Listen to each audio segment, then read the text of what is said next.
नमस्कार दोस्तों, स्वागत है आपका हमारे चैनल पर। आज मैं आपको सोमवार व्रत कथा सुनाऊंगी। आप कथा को पूरा सुने और ध्यान से सुने। भगवान शिव आप सबकी मनोकामना पूर्ण करें। अगर आपको कथा अच्छी लगे तो हमारे वीडियो को लाइक करें, कमेंट करें। तो आइए कथा सुनते हैं। सोमवार व्रत कथा। किसी नगर में एक धनी व्यापारी रहता था। दूर दूर तक उसका व्यापार फैला हुआ था। नगर के सभी लोग उस व्यापारी का सम्मान करते थे। इतना सब कुछ संपन्न होने के बाद भी वह व्यापारी बहुत दुखी था, क्योंकि उसका कोई पुत्र नहीं था, जिस कारण अपने मृत्यु के पश्चात व्यापार के उत्तराधिकारी की चिंता उसे हमेशा सताती रहती थी। पुत्र प्राप्ति की इच्छा से व्यापारी प्रत्येक सोमवार भगवान शिव की व्रत पूजा किया करता था और शाम के समय शिव मंदिर में जाकर शिवजी के सामने घी का दीपक जलाया करता था। उसकी भक्ति देखकर मां पार्वती प्रसन्न हो गई और भगवान शिव से उस व्यापारी की मनोकामना पूर्ण करने का निवेदन किया। भगवान शिव बोले, इस संसार में सबको उसके कर्म के अनुसार फल की प्राप्ति होती है। जो प्राणी जैसा कर्म करते हैं उन्हें वैसा ही फल प्राप्त होता है। शिवजी द्वारा समझाने के बावजूद मां पार्वती नहीं मानी और उस व्यापारी की मनोकामना पूर्ति हेतु वे शिवजी से बार बार अनुरोध करती रही। अंततः माता के आग्रह को देखकर भगवान भोलेनाथ को उस व्यापारी को पुत्र प्राप्ति का वरदान देना पड़ा। वरदान देने के पश्चात भोलेनाथ मां पार्वती से बोले, आपके आग्रह पर मैंने पुत्र प्राप्ति का वरदान तो दे दिया, परंतु इसका यह पुत्र 16 वर्ष से अधिक समय तक जीवित नहीं रहेगा। उसी रात भगवान शिव उस व्यापारी के स्वप्न में आए और उसे पुत्र प्राप्ति का वरदान दिया और उसके पुत्र के 16 वर्ष तक जीवित रहने की भी बात बताई।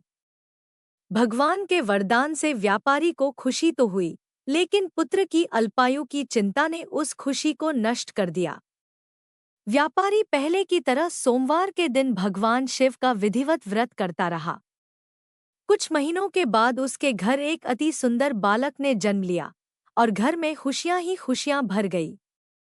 बहुत धूमधाम से पुत्र जन्म का समारोह मनाया गया, परंतु व्यापारी को पुत्र जन्म की अधिक खुशी नहीं हुई, क्योंकि उसे पुत्र की अल्पायु के रहस्य का पता था।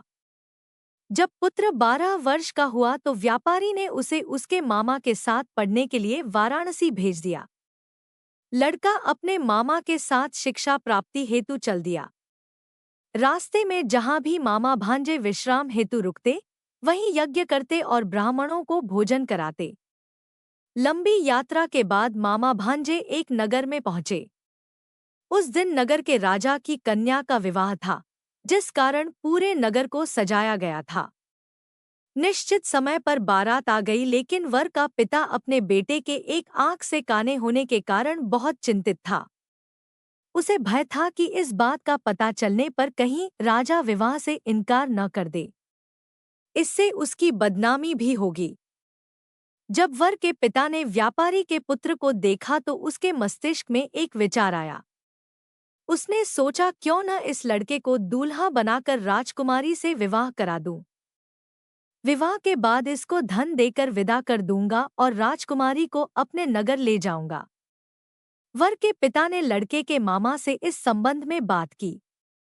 मामा ने धन मिलने के लालच में वर के पिता की बात स्वीकार कर ली। लड़के को दूल्हे का वस्त्र पहनाकर राजकुमारी से विवाह कर दिया गया। राजा ने बहुत सारा धन देकर राजकुमारी को विदा किया। शादी के बाद लड़का जब राजकुमारी से साथ लौट रहा था तो वह सच नहीं छिपा सका और उसने राजकुमारी के ओढ़नी पर लिख दिया, राजकुमारी, तुम्हारा विवाह मेरे साथ हुआ था। मैं तो वाराणसी पढ़ने के लिए जा रहा हूँ और अब तुम्हें जिस नवयुवक की पत्नी बनना पड़ेगा वह कान्हा है। जब राजकुमारी ने अपनी ओढ़नी पर लिखा हुआ पढ़ा तो उसने काने लड़के के साथ जाने से इनकार कर दिया। राजा को जब ये सब बातें पता लगीं, तो उसने राजकुमारी को महल में ही रख लिया। उधर लड़का अपने मामा के साथ वाराणसी पहुंच गया और गुरुकुल में पढ़ना शुरू कर दिया। जब उसकी आयु 16 वर्ष की हुई तो उसने यज्ञ किया। यज्ञ के समाप्ति पर ब्राह्मणों को भोजन कराया और खूब अन्न वस्त्र दान किए। रात को वह अपने शयन कक्ष में सो गया। शिव के वरदान के अनुसार शयनावस्था में ही उसके प्राण पखेरु उड़ गए। सूर्योदय पर मामा मृत भांजे को देखकर रोने पीटने लगा। आसपास के लोग भी एकत्र होकर दुख प्रकट करने लगे। लड़के के मामा के रोने विलाप करने के स्वर समीप से गुजरते हुए भगवान शिव और माता पार्वती जी ने भी सुने। माता पार्वती ने भगवान से कहा, प्राणनाथ, मुझे इसके रोने के स्वर सहन नहीं हो रहे। आप इस व्यक्ति के कष्ट को अवश्य दूर करें। भगवान शिव ने माता पार्वती के साथ अदृश्य रूप में समीप जाकर देखा तो भोलेनाथ माता पार्वती से बोले, यह तो उसी व्यापारी का पुत्र है जिसे मैंने 16 वर्ष की आयु का वरदान दिया था। इसकी आयु पूरी हो गई है। मां पार्वती ने फिर भगवान शिव से निवेदन कर उस बालक को जीवन देने का आग्रह किया। माता पार्वती के आग्रह पर भगवान शिव ने उस लड़के को जीवित होने का वरदान दिया और कुछ ही पल में वह जीवित होकर उठ बैठा। शिक्षा समाप्त करके लड़का मामा के साथ अपने नगर की ओर चल दिया।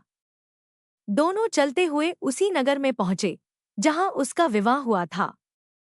उस नगर में भी यज्ञ का आयोजन किया।